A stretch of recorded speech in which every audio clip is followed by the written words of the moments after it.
So the airbox is here.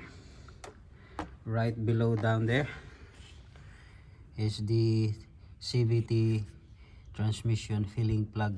So the drain plug is commonly on the sump, obviously. So this is the drain plug of the CVT transmission, and the label plug is right on top of the drain plug. So this is the drain plug and that's the label plug.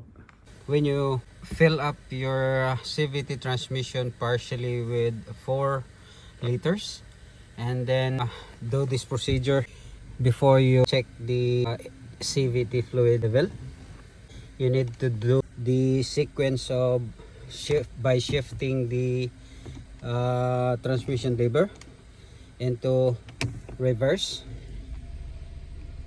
neutral, drive. Do it with a 3 seconds interval, and then vice versa. Put it back again to drive, step by step.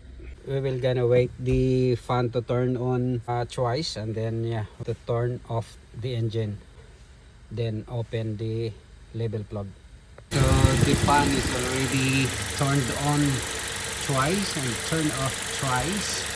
So now we're gonna turn off the engine.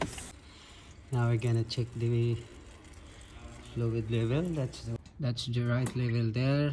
So now we're gonna return the label plug. Clean it up. Gonna put a mark on it. So guys, that's how you check the right level for this Honda CRV 2021 CVT transmission.